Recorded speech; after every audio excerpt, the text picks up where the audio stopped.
오늘 말씀을 통해서 큰 은혜 받으시고 말씀을 나에게 주시는 말씀으로 아멘하고 받으면 역사가 일어납니다. 우리가 지금 코로나 상황이기 때문에 사회적 거리를 두고 지금 앉아 있습니다. 예배를 드리도 마찬가지고 뭘 하든지 다 마찬가지입니다. 그래서 코로나 상황이 벌어지고 나서 우리에게 처음 닿는 단어가 사회적 거리였고, 그 사회적 거리라는 것이 이 단어가 지금은 굉장히 친숙해져 있다는 것입니다. 그러니까 사회적 거리라는 이 단어는 원래 사회적인 영역 속에 속한 어떤 공간적인 개념을 사회적 거리다, 이렇게 이야기하는 것입니다. 우린 다들 살아갈 때 나와의 친숙함에 따라서 거리를 두고 있는 것이죠. 실제로 사람들과의 거리가 딱 이렇게 만들어지는 것입니다. 그리고 어느 공간 안에서 친숙함에 따라서 일정한 거리를 항상 살아가면서 유지를 한다는 것이에요. 그러니까 친한 사람은 굉장히 가깝게, 또 별 관계가 없는 사람은 좀 먼 거리에 항상 그렇게 두고 살아간다는 것이에요. 이 말을 쓴 사람이 누구냐면은 에드워드 홀이라는 인류학자입니다. 이 에드워드 홀이라는 사람이 쓴 숨겨진 차원이라는 책에 있는데 그 안에 보면은 이 사회적 거리에 대해서 설명한 게 있습니다. 근데 이 홀이라는 학자가 쓴 이 공간 심리, 공간 안에서 이루어지는 심리 속에서 사회적 거리는 4단계가 있다, 이렇게 이야기합니다. 1단계, 친밀한 거리 0에서 46cm, 아주 가까운 거리죠. 0에서 46cm는 가족이나 연인이나 부부 사이의 거리를 말하는 겁니다. 숨소리가 다 느껴져 오는 아주 46cm. 이런 아주 친밀한 관계 속에서는 1단계 0에서 46cm, 그 다음 2단계 개인적인 거리인데 46cm에서 122cm까지. 물론 부부, 연인은 아니지만 마음을 나눌 수 있는 그런 관계, 가족, 친척, 친구, 그리고 또 가까운 동료, 이런 사람들이 바로 여기에 속하게 되는 것입니다. 그러니까 커피숍이나 식당에 마주 앉아서 함께 식사하고 차 한잔하고 사소한 이야기도 나눌 수 있는 그런 관계 속에서 형성되는 거리. 그 다음 3단계는 사회적 거리인데 이것은 120에서 360cm까지. 이게 사회적 거리입니다. 120에서 360cm까지. 1단계는 친밀한 거리, 그 다음 2단계는 개인적인 거리, 3단계는 사회적 거리. 그러니까 사회생활을 할 때 일반적으로 유지하는 거리를 말합니다. 통상적으로 업무 때문에 만나는 사람들, 그 사람들과 가지는 이 거리, 그러니까 이 거리는 제3자가 누가 그 사이에 끼어들어도 전혀 부담스럽지 않는 그런 거리를 말하는 것입니다. 여기에 해당되는 사람들은 주로 배달원, 슈퍼주인, 아파트 경비 아저씨, 이렇게 공적으로 만나는 사람들은 다 그렇게 만나서 대화를 나누는 거리는 보통 이 정도의 거리다, 이렇게 볼 수가 있습니다. 마지막으로 4단계는 360cm 이상의 거리를 두는 공공적 거리. 여기는 이제 공공적 거리가 됩니다. 이 공공적 거리는 뭐냐면 그냥 스쳐서 나와 아무 상관없이 지나가는 사람들과의 가지는 거리를 이야기하는 것이에요. 그러니까 이 사람들과의 거리는 결국 아무 영향력을 서로 주고받지 않는다는 것입니다. 이 거리는 그냥 공공적 거리라고 이야기하는 것입니다. 그러면 왜 사람의 친밀도에 따라서 왜 이런 거리가 생길까 하는 것은 사람에게 있는 자기 보호 본능 때문에 이런 거리가 생기는 것입니다. 사랑하는 여러분, 오늘 이 시대를 우리가 살아가면서 보면은 참 인생이 많이 피곤하고 힘듭니다. 여러 가지로 고단한 인생길입니다. 우리 인생이 늘 그랬지만 말이에요. 그때나 지금이나 앞으로도 그럴 겁니다. 우리 인생은 산 넘어 산이고 참 한 문제를 해결하면 또 다른 문제들이 찾아오고 끊임없는 문제 속에서 그러다가 우리 인생이 마치게 될 것입니다.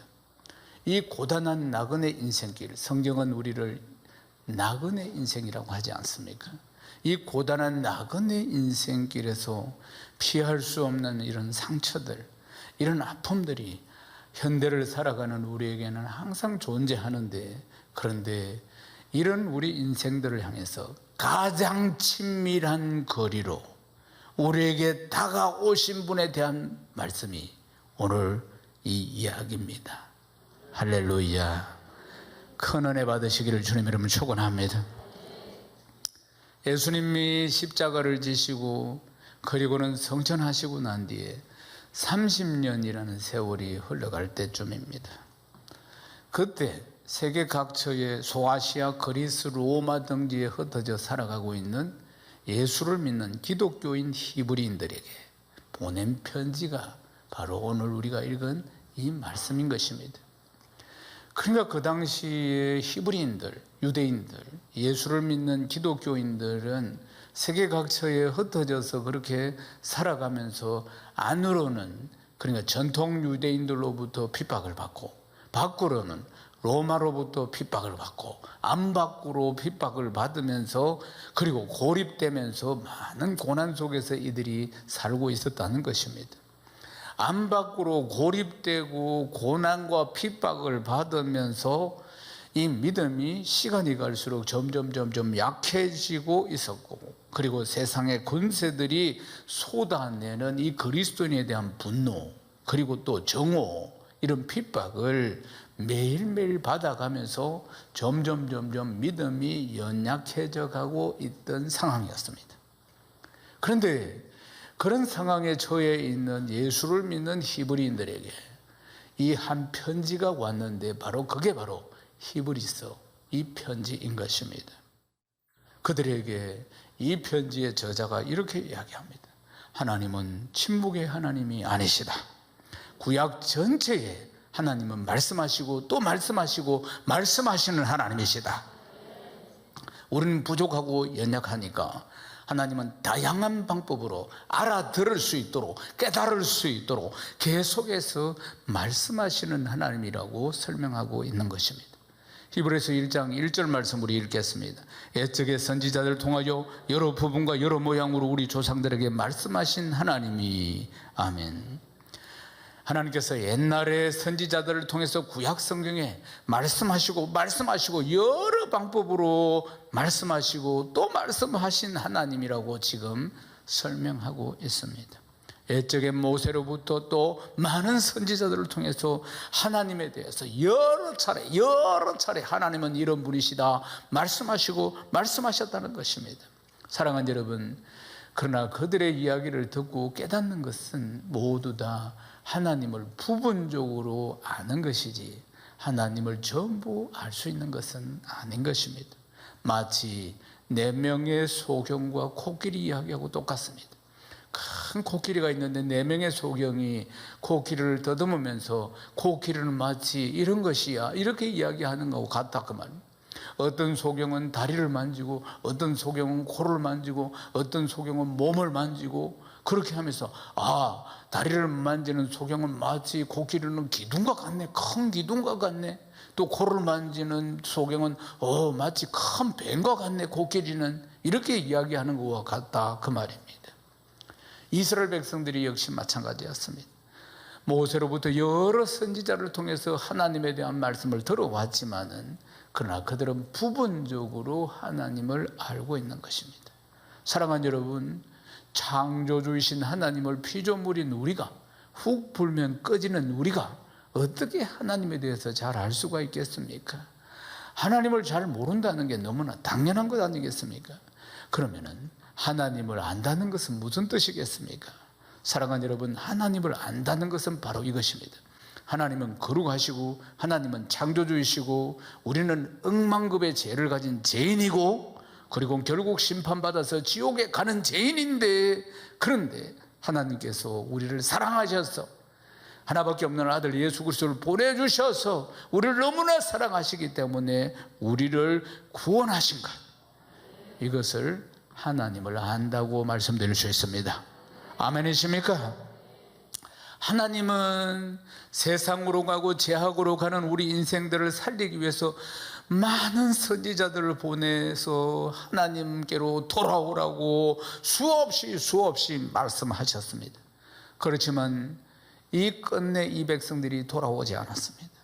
하나님을 겸하여 우상을 섬기거나 아니면은 하나님 나라 가치보다는 세상적인 가치, 세상 사람들을 살아가는 방식을 선택하고 그렇게 우상을 섬기고 세상 좋아하고, 그리고는 끝내 하나님께서 선지자를 보내서 돌아오라, 나에게로 돌아오라, 돌아오라고 수없이 이야기해도 들은 척만 척하고, 그래서 징계를 받아서 바벨론에 가서 포로 생활을 하거나 많은 어려움들이 있었지만은, 그러나 그들은 끝내 돌아오지 않았습니다.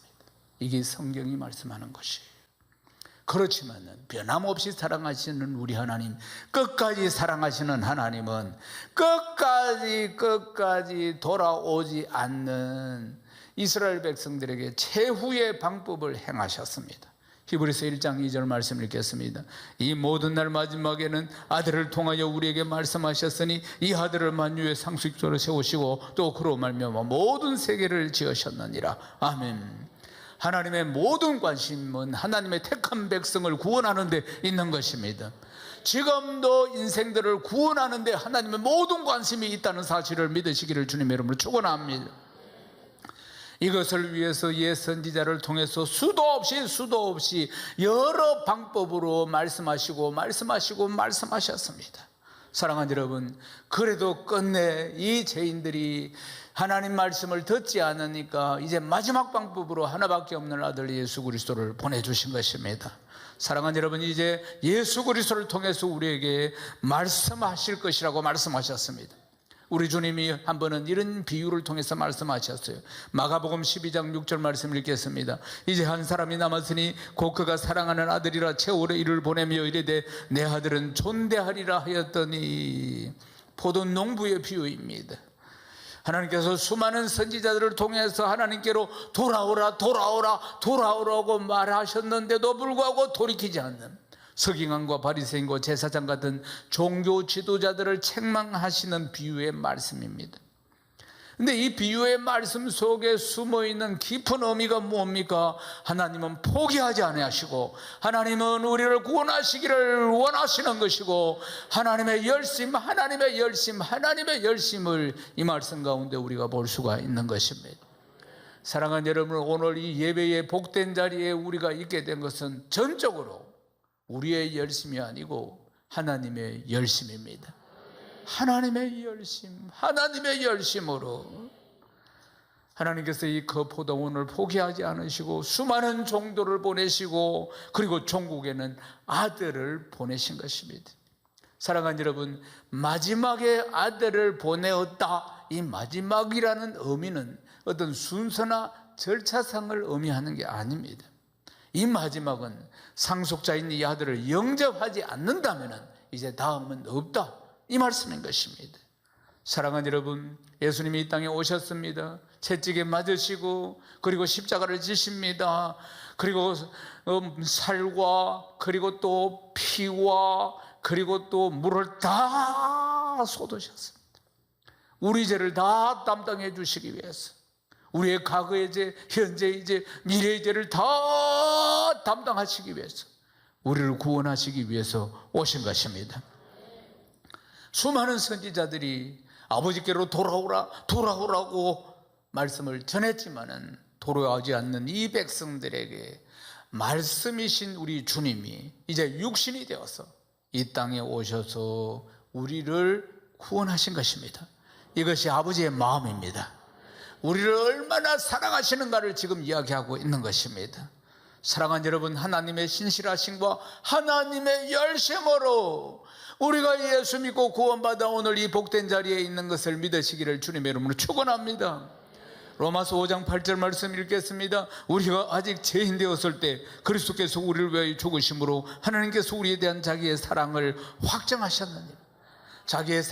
확정하셨느니라.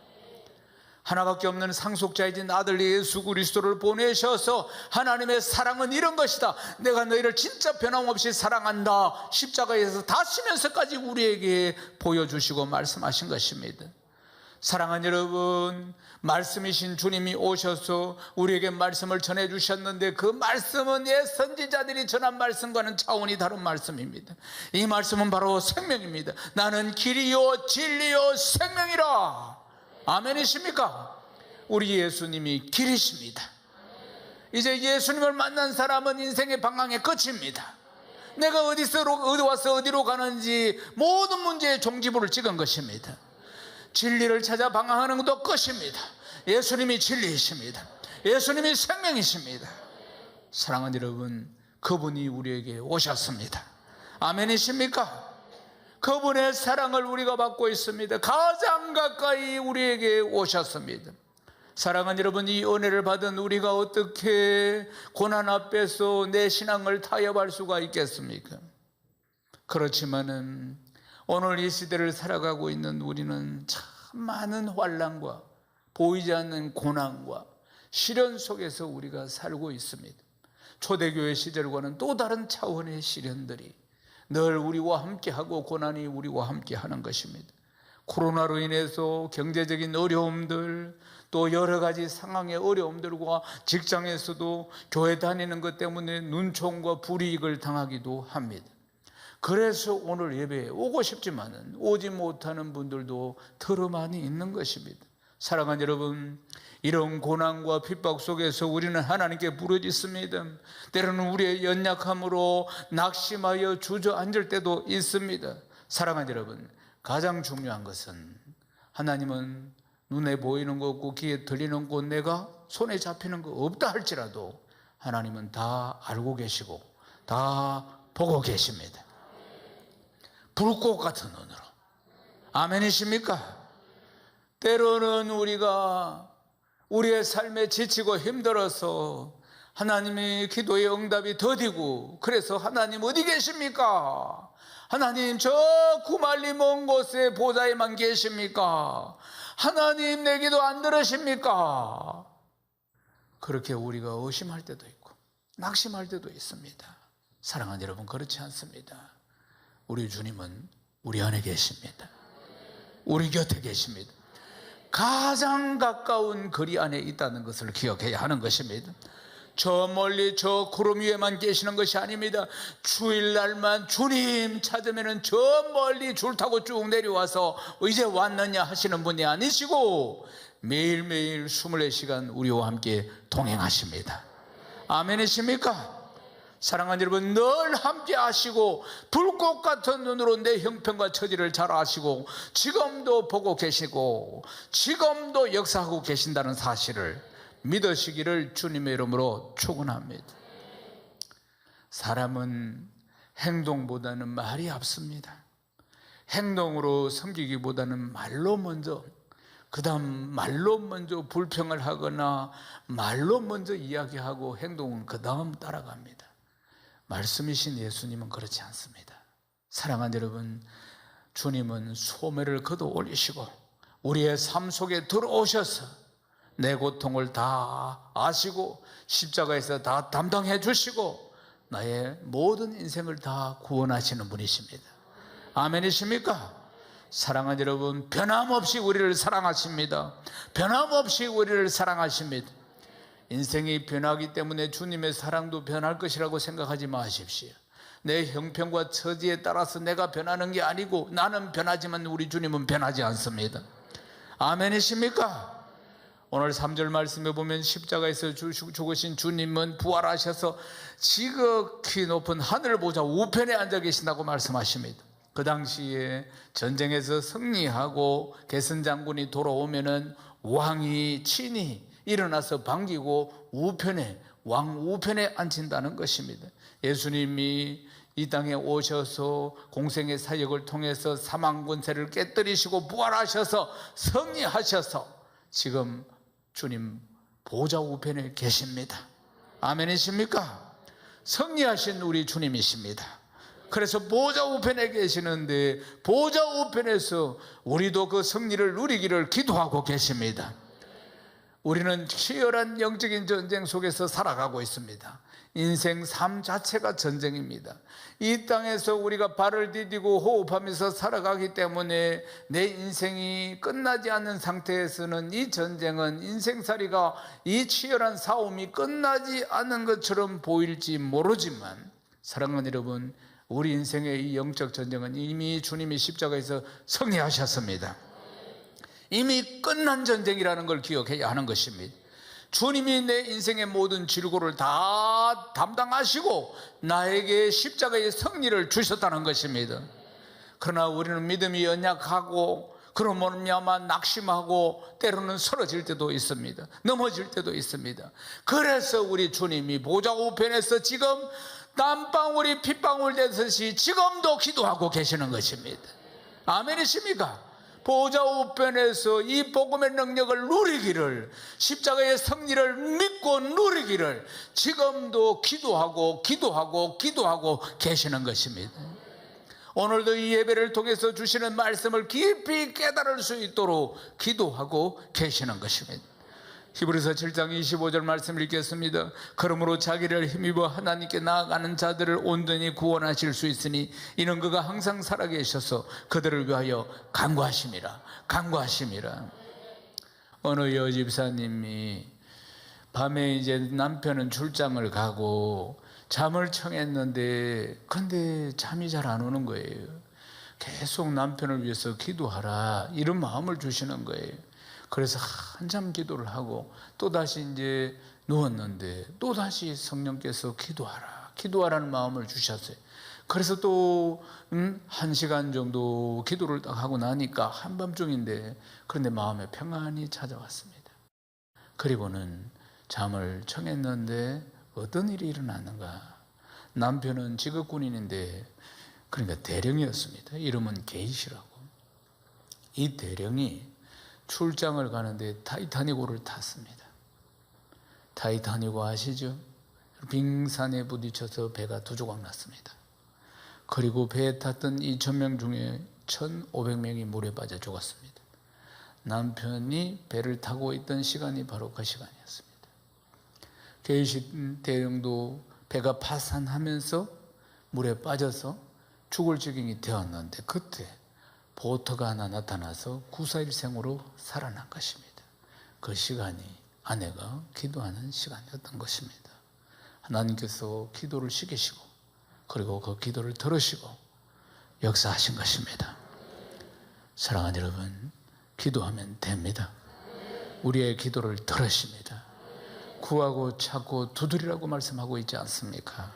사랑하는 여러분, 이 땅에서 사망 권세를 이기시고 승리를 선포하신 우리 주님이십니다. 하늘 보좌 우편에서 지금도 우리의 연약함을 위하여 기도하고 계시는 것입니다. 우리의 믿음 없음을 긍휼히 여기시며 기도하고 계시는 것입니다. 아멘이십니까?